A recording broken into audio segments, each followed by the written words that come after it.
नमस्कार दोस्तों, स्वागत है अपने YouTube channel top trending GK में। दोस्तों इस वीडियो में देखने वाले हैं रेलवे ग्रुप डी एग्जाम 30 अगस्त 2022 के प्रथम पारी में पूछे गए सभी जीके प्लस साइंस के सवाल। आज ऐसा पहली बार हुआ है ग्रुप डी एग्जाम एनालिसिस में जहां पर सारे सवाल मिल चुके हैं, यानी 20 जीके के और 25 साइंस के सवाल। तो सारे सवाल आंसर और एक्स्ट्रा फैक्ट सहित जानने वाले हैं, तो वीडियो के अंत तक जरूर बने रहना। जो भी कैंडिडेट ने एग्जाम दिया है कमेंट सेक्शन में बताना आपकी कितने सवाल यहाँ पर जीके प्लस साइंस के करेक्ट हो रहे हैं और कितने आपने अटेम्प्ट किए हैं। पीडीएफ फाइल के लिए आपको टेलीग्राम चैनल ज्वाइन करना है। कल मॉर्निंग में ऑल शिप की पीडीएफ फाइल एक साथ मिलने वाली है। जो कैंडिडेट टेलीग्राम चैनल से अभी तक नहीं जुड़े हैं, लिंक डिस्क्रिप्शन बॉक्स में क्लिक करके ज्वाइन कर सकते हो। इन सभी अभ्यर्थियों का बहुत बहुत धन्यवाद जिन्होंने रियल और ऑथेंटिक सवाल है वो टेलीग्राम पर सेंड किए। प्रीतम कुमार ने 45 में से 40 सवाल एक कैंडिडेट ने भेज दिए, तो इनका भी बहुत बहुत आभार। तो चलिए यहाँ पर सवाल नंबर 1 से कंटिन्यू करते हैं। 1851 में पारसी धर्म के लिए कौन सा समाचार पत्र चलाया गया है? सही आंसर हो जाएगा रास्त गोपतार, जो सत्यवादी आप कह सकते हो, रास्त गोपतार यानी सत्यवादी।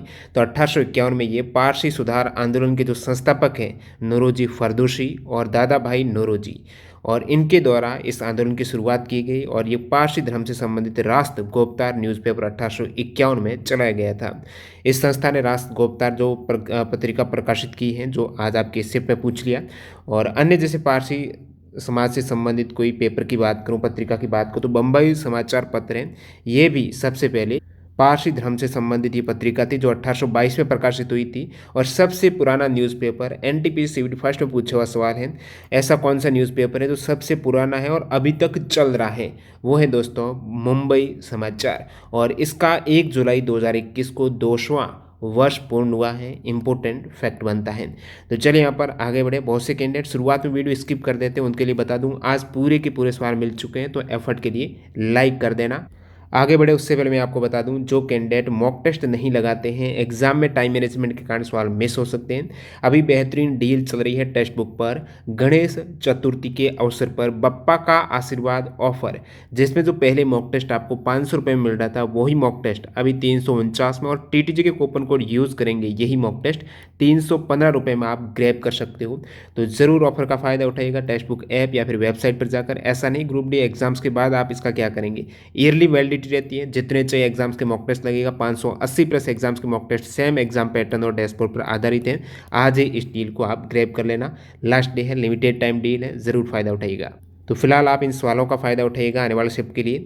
खेलो इंडिया यूनिवर्सिटी गेम्स 2022 कहाँ हुए हैं? खेलो इंडिया यूनिवर्सिटी गेम्स का पूछा है, न कि खेलो इंडिया यूथ गेम्स का पूछा है। तो यूनिवर्सिटी गेम्स हैं 2022 में हुए हैं दोस्तों बेंगलुरु में। बेंगलुरु में कौन सी यूनिवर्सिटी में हुए हैं? तो school of engineering and technology Jain university, जहाँ पर ये खेलो इंडिया यूनिवर्सिटी गेम्स 2022 हुए हैं, वही यूनिवर्सिटी इसमें टॉप की है। तो जैन यूनिवर्सिटी इसकी first rank, second lovely professional रही है, और तीसरी थी चंडीगढ़ यूनिवर्सिटी पंजाब, जो कि 2021 में वो पहले रैंक पर थी। तो पहली बार ये जो खेलो इंडिया यूनिवर्सिटी गेम्स हुए वो 2020 में हुए थे, भुवनेश्वर ओडिशा में हुए हैं। बात करूं खेलो इंडिया यूथ गेम्स की, ये अलग है, यूथ अलग है। यूथ 2021 में चौथा एडिशन हरियाणा में हुआ था, जिसमें प्रथम रैंक भी हरियाणा की रही है। भाई जहां पर हो रहे हैं खेलों वाले, वो रैंक वहीं पर रह रही है। 12 अगस्त 2022 तक राज्यसभा के सभापति कौन है? तो ये 12 अगस्त कहने को पूछा है।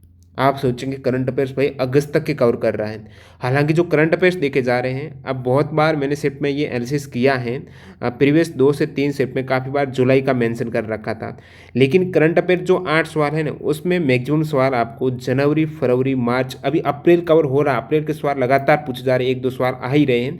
तो जनवरी से लेकर अप्रैल तक समय कम है, इनको पढ़िएगा, और जून जुलाई अगस्त इनको आप बिल्कुल स्किप करना, फिलहाल नहीं पढ़ना है।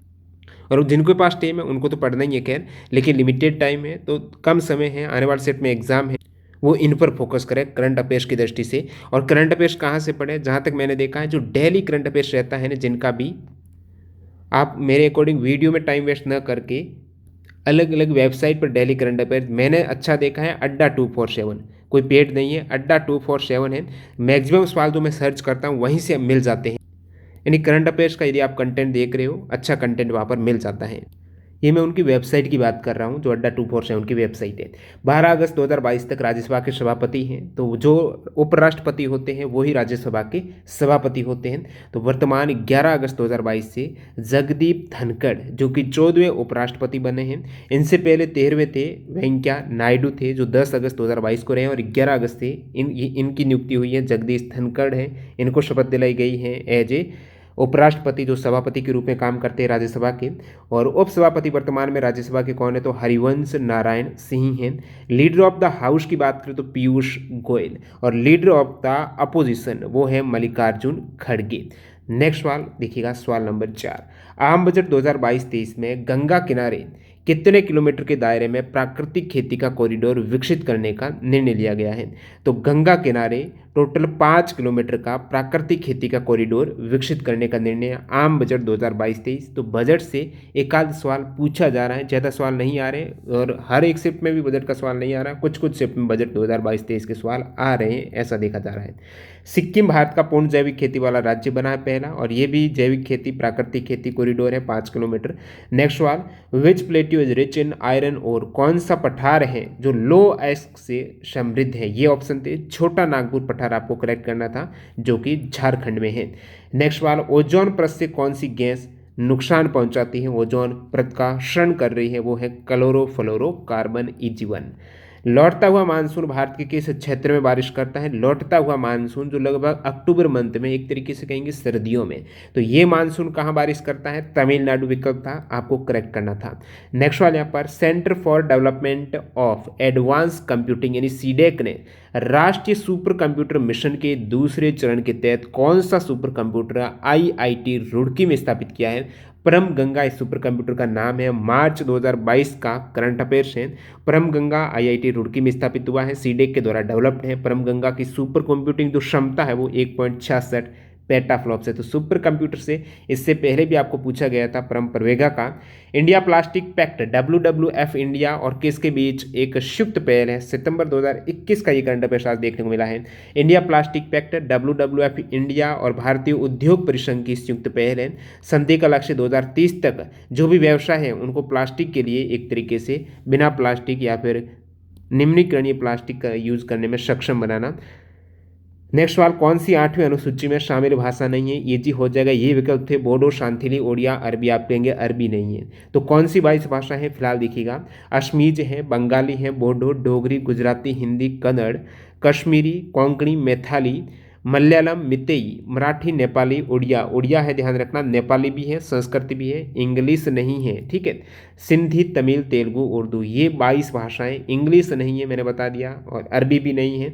अब शुरुआत में 22 भाषा नहीं थी 8वीं अनुसूची में, शुरुआत में भाषा थी 14। अब कौन सी भाषा कब ऐड हुई है, कौन सी कॉन्स्टिट्यूशन अमेंडमेंट हुई है, और पूछा जा सकता है कौन सी भाषा उस अमेंडमेंट में नहीं हुई है 4 में से, ये सभी फैक्ट इंपॉर्टेंट है, 3 लाइन में जरूर ध्यान देना। 14 भाषा शुरुआत में ऐड हुई है संविधान में, शुरुआत में कितनी भाषा थी, 14। उसके बाद जस्ट 15वीं भाषा ऐड हुई थी सिंधी, कौन सी कॉन्स्टिट्यूशन अमेंडमेंट में भाई, 21वें में हुई है, कब, 21वां 1967, 21वें में सिंधी हुई है, 21 और 71 में 50 ऐड कीजिएगा तो आपको 71वें कॉन्स्टिट्यूशन अमेंडमेंट जो कि 1992 में हुआ है, उसमें 3 भाषा, कौन सी, कोंकणी, मैती जो मणिपुरी बोलते हो, और नेपाली, ये ऐड की गई है। नेक्स्ट यहाँ पर 1992 में हुई है, और नेक्स्ट 92वें कॉन्स्टिट्यूशन अमेंडमेंट में कर दी गई है 2003 में, बोडो, डोगरी, मैथिली और संताली 4 भाषाएं। आई होप ये कंसेप्ट क्लियर। नेक्स्ट सवाल, बारी दोआब किन 2 नदियों के बीच, सेम सवाल NTPC CBT फर्स्ट में यही सवाल पूछा गया था। जो कैंडिडेट CBT फर्स्ट के 5320 क्वेश्चन की PDF फाइल डाउनलोड करना चाहते हैं, डिस्क्रिप्शन बॉक्स में वेबसाइट डेमो वीडियो की लिंक है, किस प्रकार डाउनलोड करनी है, सारे इस प्रकार एक्स्ट्रा फैक्ट सहित। बारी दोआब कहा जाता है रावी एवं ब्यास नदियों के बीच का क्षेत्र। दोआब का मतलब है 2 नदियों के बीच का क्षेत्र। अब यदि किसी के दोआब के आगे कोई मेंशन नहीं हो, डायरेक्टली बोल दे दोआब कौन सी 2 नदियों के बीच का क्षेत्र है, तो अमूमन केवल दोआब के केस में गंगा और यमुना का बीच का क्षेत्र कंसिडर किया जाता है। और बारी पूछे तो बारी है, बारी, रावी, ब्यास, ठीक है, बारी र रावी, ब ब्यास, रावी, ब्यास। तो अपने आप में ये नाम से स्पष्ट है, कंफ्यूज मत होना।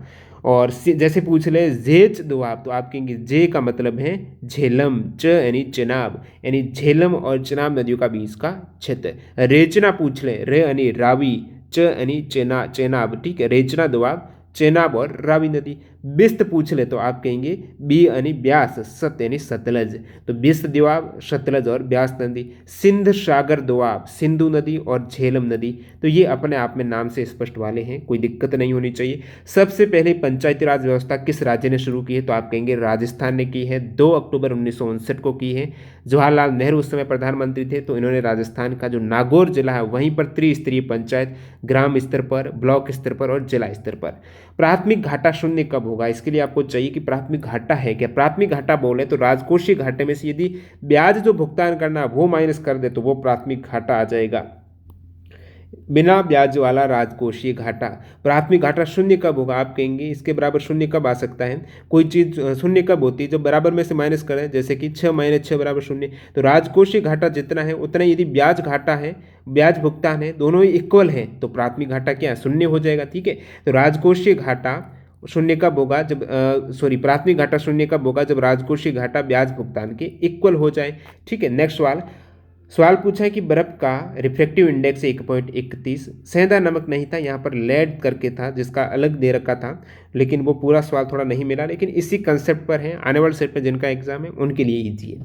बर्फ का अपवर्तनांक 1.31, सेंधा नमक का 1.54 है, तो बर्फ के अपवर्तनांक के सापेक्ष सेंधा नमक के अपवर्तनांक की गणना करो। और साथ ही साथ ये भी सवाल मेंशन था कि प्रकाश किरण किस और मोड़ रही है।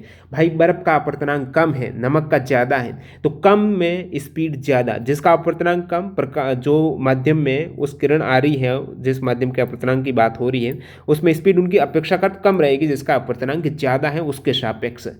तो यहाँ पर कम स्पीड यानी कम अपवर्तनांक से ज़्यादा अपवर्तनांक में आने का मतलब है विरल से सघन माध्यम में आना, और सघन माध्यम में जब प्रकाश किरण आएगी विरल से तो अभिलंब के पास मुड़ेगी, अभिलंब की ओर आ जाएगी यदि बर्फ से सेंधा नमक की ओर आ रही है, यानी रॉक साल्ट की ओर आ रही है। अब यदि सापेक्ष अपवर्तनांक पूछ रहे, याद रखना कंफ्यूज होने वाला पॉइंट यहाँ पर आता है।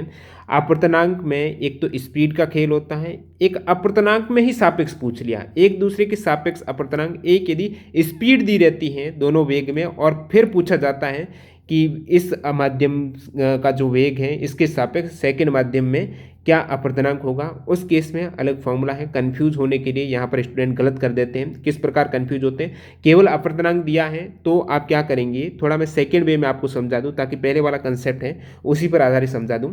रिफ्रैक्टिव इंडेक्स क्या होता है, अपवर्तनांक क्या होता है, किसके सापेक्ष में बात कर रहा हूँ, स्पीड के सापेक्ष।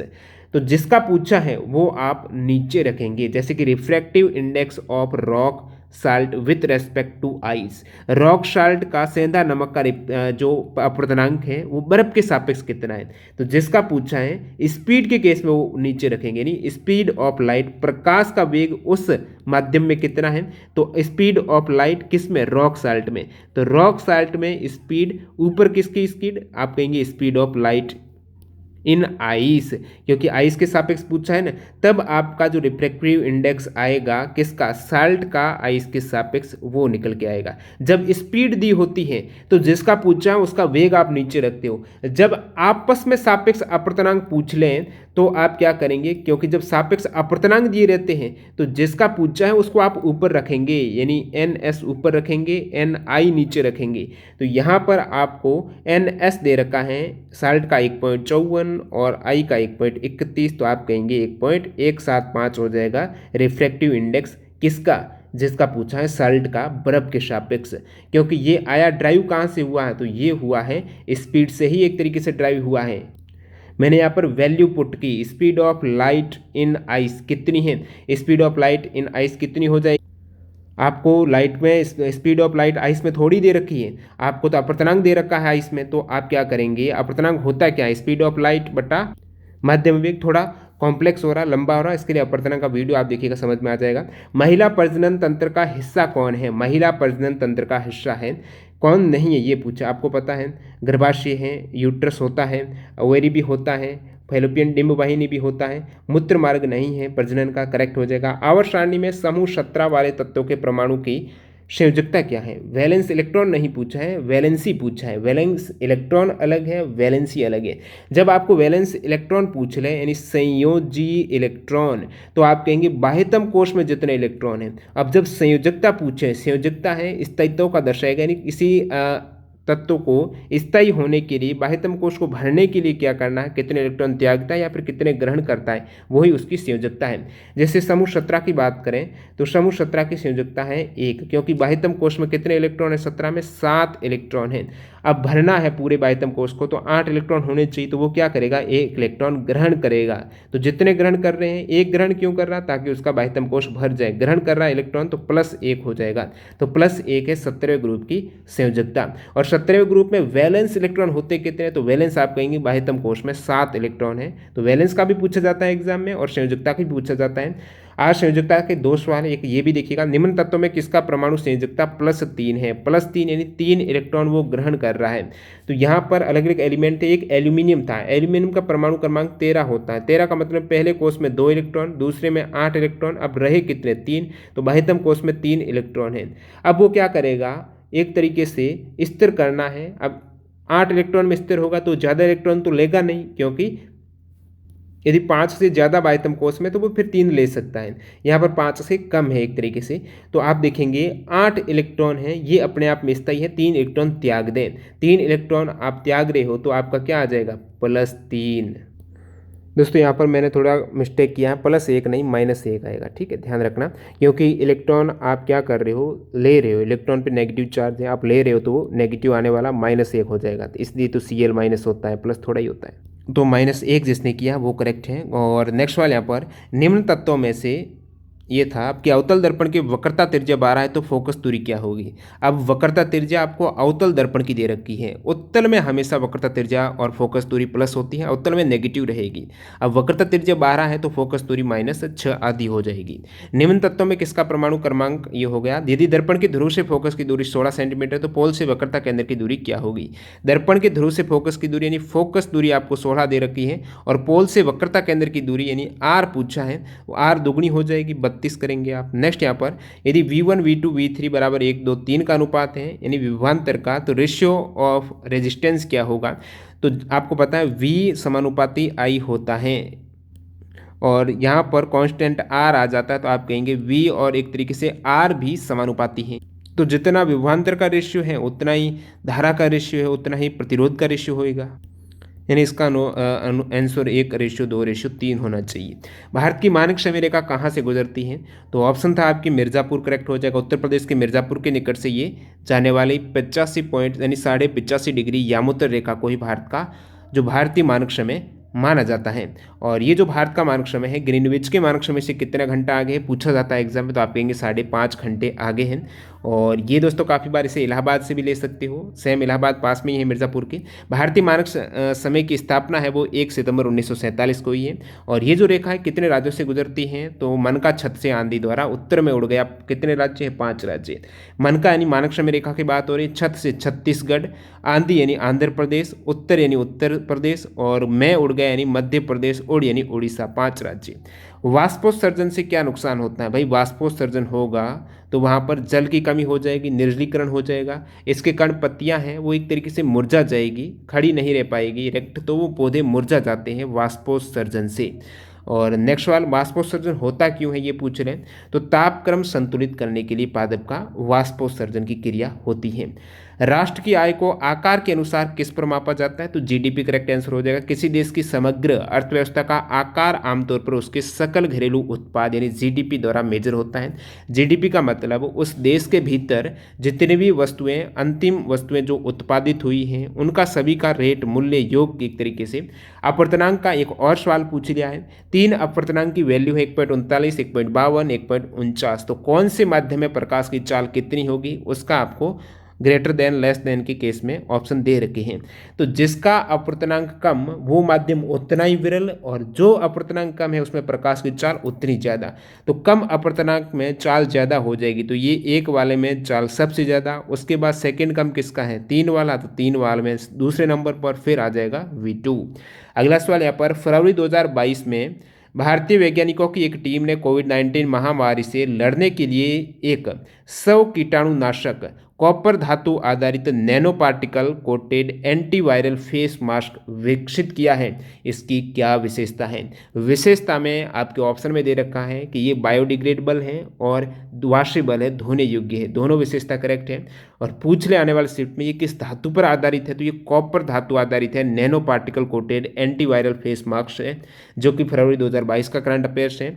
और ये जैव निम्नीकरण, बायोडिग्रेडेबल है, सांस लेने में सुविधाजनक है, धोने योग्य है, इसलिए आपको ये सवाल आ गया। मधुमक्खी के काटने पर राहत के लिए क्या लगाया जाता है? मधुमक्खी के डंक में होता है फॉर्मिक एसिड, जो चींटी के डंक में होता है। ठीक है, अब ये मेथेनोइक एसिड का हो, फॉर्मिक एसिड का हो, एक ही बात है। HCOOH होता है और इसको काटने पर लगाया जाता है बेकिंग सोडा। एक सवाल मेरे को याद आ रहा है, NTPC सिविल 2 में पूछा गया था, मधुमक्खी को या फिर चींटी के काटने पर राहत के लिए बेकिंग सोडा नहीं था, उसमें कैलामाइन ऑप्शन था। तो बेकिंग सोडा ना हो तो कैलामाइन ऑप्शन में मिले वो आप करेक्ट करेंगे। कैलामाइन सॉल्यूशन भी एक तरीके से क्षारीय सॉल्यूशन है जिसमें होता है जिंक कार्बोनेट। रीट 2022 में राजस्थान शिक्षक पात्रता परीक्षा में सवाल पूछा गया था कि कैलामाइन जो विलयन है उसमें क्या होता है, उसमें होता है जिंक कार्बोनेट। अगला सवाल, जुम्मे की नमाज किस दिन पढ़ी जाती है? जुम्मे की नमाज पढ़ी जाती है शुक्रवार को। जुम्मा एक अरेबिक लैंग्वेज का शब्द है जिसका मतलब ही होता है फ्राइडे, और ये नमाज मुस्लिम दिन में कितनी बार पढ़ते हैं? 5 बार पढ़ते हैं। और जुम्मे की नमाज यानी शुक्रवार को ये नमाज, जुम्मे की नमाज दोपहर की नमाज के रूप में पढ़ी जाती है। How many protons and electron are in C4 minus? अब C4 माइनस, माइनस का मतलब है 4 इलेक्ट्रॉन इसके पास एक्स्ट्रा है। तो कार्बन के पास वैसे होते कितने हैं? जब वह एक तरीके से न्यूट्रल होता है, उदासीन होता है, तो कार्बन के पास 6 इलेक्ट्रॉन रहते हैं, उदासीन के केस में 6 ही प्रोटॉन रहते हैं। अब कार्बन क्या करता है बाह्यतम कोश में? अब टोटल 6 इलेक्ट्रॉन है, पहले में 2, दूसरे में 4, इसलिए तो ये सहसंयोजक बॉन्ड बनाता है। अब ये ऐसी स्थिति में है न तो 4 इलेक्ट्रॉन ग्रहण कर सकता है, जब ग्रहण करेगा तभी तो बाह्यतम कोश में 8 हो पाएगा, और न ही ये त्याग सकता है। इसका कारण क्या है कि त्यागने के लिए बहुत अधिक एनर्जी की आवश्यकता पड़ती है, उतनी है नहीं कार्बन के पास। यदि ग्रहण कर लेता है मान ले तो 4 इलेक्ट्रॉन, तो टोटल इलेक्ट्रॉन कितने हो जाएंगे? तो आप कहेंगे ग्रहण करेगा तो ये C4 माइनस के रूप में होगा, होता नहीं है लेकिन ये सवाल में दिया है। तो C4 माइनस में टोटल इलेक्ट्रॉन कितने हो? कार्बन के पास ऑलरेडी 6 इलेक्ट्रॉन है, 4 इसने और ले ली तो 10 हो गए। अब 10 इलेक्ट्रॉन है, और शुरुआत में प्रोटॉन कितने कार्बन के पास? प्रोटॉन तो ऑलरेडी 6 ही है, जितना परमाणु क्रमांक उतना प्रोटॉन। क्या ये स्थायी रह पाएगा? इलेक्ट्रॉन ज़्यादा है प्रोटॉन कम है तो नहीं रह पाएगा, इसलिए -4 भी कार्बन नहीं दर्शाता है। तो ये सहसंयोजक बॉन्ड बनाते हैं जरूर कार्बन। अगला सवाल यहाँ पर डाइजेस्टिव सिस्टम डायग्राम, और इसमें जो पाचन तंत्र का डायग्राम था और जो पाचन अंग है एक तरीके से उनका कार्य देकर पूछा था। एक कार्य जिसमें गलत था वो था कि पाचन तंत्र में कहाँ पर पाचन नहीं होता है? तो ग्रास नली में पाचन एक तरीके से नहीं होता है, जो आप बोलते हो एसोफेगस में नहीं होता है। बाकी यहाँ पर ये पाचन तंत्र का पूरा डायग्राम NCERT का है, आने वाले सेट में कोई पूछ ले तो शुरुआत होती है मुंह से पाचन की, उसके बाद ये ग्रशिका जहाँ से पाचन नीचे जाता है भोजन, यहाँ से टूट कर छोटे छोटे, पाचन का मतलब उसको तोड़ देना भोजन को, तो मुंह में टूट जाता है। उसके बाद ग्रशिका कुछ नहीं करती है, डाउनवर्ड कर देती है इसको। नेक्स्ट यहाँ पर आ जाएगा ये आमाशय में आ जाएगा। तो ये पूरे आप देख पा रहे हो पाचन तंत्र का आमाशय भी पार्ट होता है, क्षुद्रांत भी होती है यानी छोटी आंत, बड़ी आंत, और साथ साथ यहाँ पर एनस भी रहता है। ये सभी पाचन तंत्र के पार्ट हैं, जिसमें मुंह हो गया, गशिका हो गई, स्टोमक हो गए, छोटी आंत, बड़ी आंत और गुदा। नेक्स्ट सवाल, पौधे में आयन एवं जल का अवशोषण किस प्रकार होता है? अब पौधे में आयन और जल का अवशोषण विकल्प में था, दोनों एक साथ, बिल्कुल करेक्ट है। जड़ के बाल जो रूट हेयर का कल भी एक सवाल पूछा गया था, उसमें सवाल था रूट हेयर किस प्रकार सहायक रहती है जल अवशोषित करने में? तो रूट हेयर का क्षेत्रफल बढ़ा देती है। तो जड़ के बाल हैं जल और अकार्बनिक लवण एक साथ ग्रहण करते हैं। तो खनिजों का अवशोषण मिट्टी से आयनों के रूप में, अब खनिज रहते हैं ना, वो पौधे को किस फॉर्म में मिलते हैं? आयन के फॉर्म में। अवशोषण है मिट्टी में आयनों के फॉर्म में रहते हैं। खनिज और पानी का अवशोषण अलग अलग प्रक्रिया जरूर है लेकिन मार्ग एक ही है। अलग अलग प्रक्रिया क्यों? क्योंकि जो आयन से खनिज है, तो खनिज क्या करेंगे? आयनों को प्रासरण या विसरण के द्वारा अवशोषित नहीं किया जा सकता है, क्योंकि इसकी सांद्रता कम होती है, तो प्रासरण विसरण संभव नहीं है। तो ये जो जड़ बाल हैं, रूट हेयर हैं, ये करेंगे खनिजों का एक तरीके से वहन करने वाले हैं, ऊपर एकाग्रता ढाल के खिलाफ ऊपर ले जाने वाले हैं, और यही आपके इसके लिए ऊर्जा की भी आवश्यकता रहती है। ऊपर की ओर देख जा रहे हैं जड़ से ऊपर की ओर, तो एटीपी की आवश्यकता रहती है, इसलिए एक एक्टिव प्रोसेस है। आयन का अवशोषण सवाल पूछा जाता है किस प्रकार की प्रक्रिया है, तो आप कहेंगे एक्टिव। नेक्स्ट सवाल यहाँ पर, बड़े बांध निर्माण के क्या लाभ हैं? ये भी बांध वाले से पूछ लिया। तो 3 चैप्टर मैंने गुप्त चैप्टर करके वीडियो डाला, प्रत्येक चैप्टर में आ रहे हैं सवाल, इजी सवाल है, कोई दिक्कत नहीं। ऐसे सवाल में तो क्या ही आप पढ़े। बड़े बांध निर्माण के क्या लाभ? यानी बड़े बांध में जल संग्रहण पर्याप्त मात्रा में किया जाता है, बिल्कुल करेक्ट है, जिसका उपयोग केवल सिंचाई के लिए ही नहीं, सिंचाई के साथ साथ विद्युत उत्पादन होगा, सिंचाई में इसका उपयोग होगा, इससे नहरें निकाली जाएगी जो दूरस्थ स्थानों तक पानी ले जाने में सक्षम, जैसे कि इंदिरा गांधी नहर। इससे पहले बांध संबंधी ये सवाल पूछा हुआ है कि बड़े बांध निर्माण में विरोध क्यों होता है। एक तो सामाजिक समस्या आ जाती है, एक आती है आर्थिक समस्या, एक आती है पर्यावरणीय समस्या। एक ऑप्शन था कौन सी समस्या नहीं आती, वो था मनोवैज्ञानिक समस्या नहीं आती है। नेक्स्ट सवाल, पावर आपको 1100 वाट दे रखा है, वी 220 वोल्ट है, तो आर क्या होगा भाई, पी बराबर वी आई होता है। आप कहेंगे वी दे रखा है, पी दे रखा है, लेकिन पूछा क्या है, पूछा है आर। तो आप क्या कर सकते हो, वी बराबर क्या होता है, आई आर होता है। या फिर मैं बोलूँ आर बराबर क्या हो जाएगा, वी अपॉन आई हो जाएगा। सॉरी, आपको वैल्यू तो यहाँ पर आई की लेनी है ना, तो आई बराबर हो जाएगा वी अपॉन आर। तो आई के स्थान पर आप रखेंगे वी अपॉन आर, यानी वी स्क्वायर बटा आर हो जाएगा पी। और यहाँ पर पी आपको दे रखा है 1100, वी स्क्वायर यानी 220 का स्क्वायर बट्टा आर करना है। तो यहाँ से आर की वैल्यू आएगी तो 1100 आपको नीचे लेना है। इसको कैलकुलेशन थोड़ा हो रहा है। 2017 के इस अधिकार को मौलिक अधिकार में जोड़ा गया है। 2017 में निजता का अधिकार है, राइट टू जो पायरेसी है, निजता का अधिकार, वो मौलिक अधिकार में ऐड हुआ है। अगला सवाल, भारतीय महिला अंतर्राष्ट्रीय क्रिकेट टीम की कोच कौन है। तो आप कहेंगे रमेश पवार हैं, भारतीय महिला अंतर्राष्ट्रीय क्रिकेट टीम के कोच हैं। और कप्तान है हरमनप्रीत कौर। तो हरमनप्रीत कौर कप्तान है महिला क्रिकेट टीम की। और पुरुष टीम के कप्तान Rohit Sharma, coach Rahul Dravid. Electric motor संबंधित सही कथन आपको पूछा था, और सही कथन में 2 कथन सही हो रहे थे। एक कथन था इलेक्ट्रिक मोटर के भाग दे रखे थे कि ये इलेक्ट्रिक मोटर के भाग हैं। तो भाग में आपके आर्मेचर होता है, फील्ड मैग्नेट होती है, कम्यूटेटर होता है, ब्रश होता है, आर्मेचर कोयल होती है, पावर सोर्स भी रहता है। और अन्य में बात करूँ इलेक्ट्रिक मोटर में डायरेक्शन से संबंधित, तो फ्लेमिंग का लेफ्ट हैंड रूल है, वो इलेक्ट्रिक मोटर में चुंबकीय बल की दिशा को ज्ञात करने में काम आता है। इसके उल्टा बात करूँ फ्लेमिंग का राइट हैंड रूल है, वो काम आता है विद्युत जनरेटर में प्रेरित धारा की दिशा ज्ञात करने में।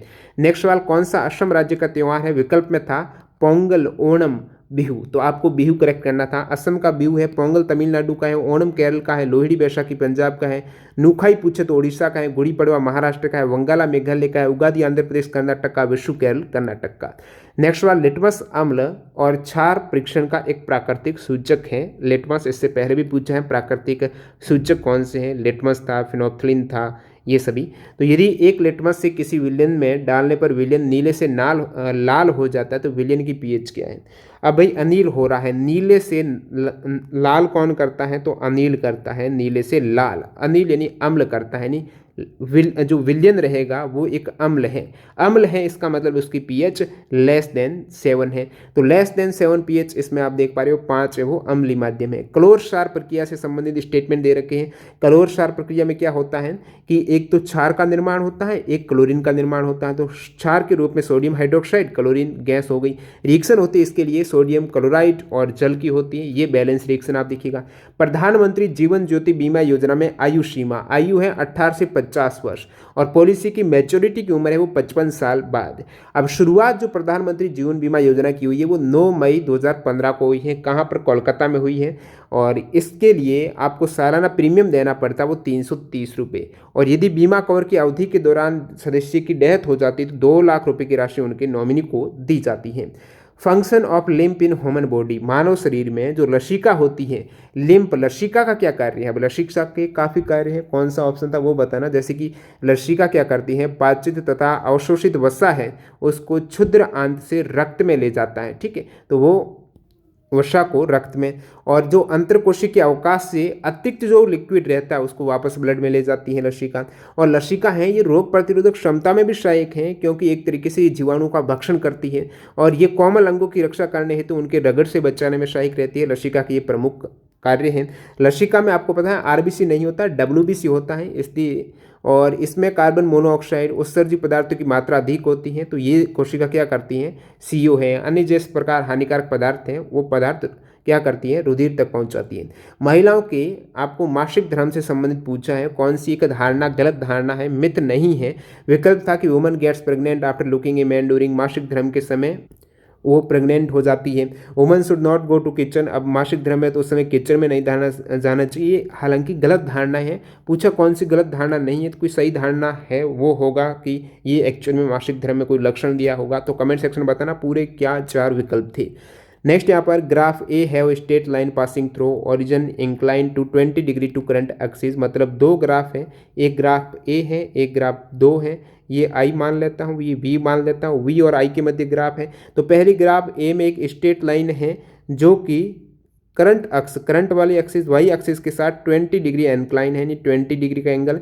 और दूसरी एक बी ग्राफ है जो कि ये भी स्ट्रेट लाइन है और वो आ रही है ओरिजिन से, दोनों ही ओरिजिन में। तो स्ट्रेट लाइन ध्यान रखना, करंट और ये वोल्ट में ग्राफ में हमेशा ओरिजिन से आएगी, मूल बिंदु से आएगी। और एक के साथ एंगल बन रहा 60 डिग्री। अब दोनों पूछा कौन सा ओम नियम का पालन करती है। तो ओम नियम में ध्यान रखना स्ट्रेट लाइन होती है और वो भी स्ट्रेट लाइन आती है ओरिजिन से। दोनों केस में यदि ओरिजिन से आ रही है तो दोनों ही ओम के नियम का पालन करती हैं। एंगल है वो अलग अलग वैल्यू पर डिपेंड करता है, कहीं पर 20 है, 60 है। अवक्षेपण अभिक्रिया कौन सी है, तो विकल्प क्या थे आप बताना। बाकी अवक्षेपण अभिक्रिया की बात करूँ तो अवक्षेप के रूप में उत्पाद बनता है, जैसे एनसीईआरटी में दो प्रमुख अभिक्रिया दे रखी है। एल्यूमिनियम सल्फेट के साथ ये डबल डिस्प्लेसमेंट के साथ अवशोषण हो रहा है, यहाँ पर बेरियम सल्फेट ये अवक्षेपण हो रहा है। बेरियम क्लोराइड की रिएक्शन जब आप एल्यूमिनियम सल्फेट से कराते हो, एक रिएक्शन आपको बेरियम सल्फेट अवक्षेप में रूप में ये देखने को मिलता है। बेरियम क्लोराइड की सोडियम सल्फेट से आप रिएक्शन कराते हो, ये दोनों ही अवक्षेपण अभिक्रिया है। नेक्स्ट वाले यहाँ पर विद्युत जनित्र, ये पूरा थोड़ा स्पष्ट सवाल नहीं मिला है। विद्युत जनित्र रेखा है जो कि चुंबकत्व को घुमाने या फिर विद्युत को ऊर्जा में, तो जनित्र क्या करता है, यांत्रिक ऊर्जा को विद्युत ऊर्जा में कन्वर्ट करता है। तो क्या सही रूप से ये सवाल था। और फ्लेमिंग राइट हैंड रूल से भी एक सवाल पूछे गए। तो ये 45 सवाल आज के आपके फर्स्ट शिफ्ट में पूछे गए हैं ग्रुप डी 30 अगस्त को। जो कैंडिडेट मॉक टेस्ट देना चाहते हैं, अच्छा ऑफर चल रहा है गणेश चतुर्थी के अवसर पर। टीटीजी के कूपन कोड यूज़ कर लेना, मैक्सिमम डिस्काउंट लेते हुए। मिलते हैं नए वीडियो के साथ, बाय बाय।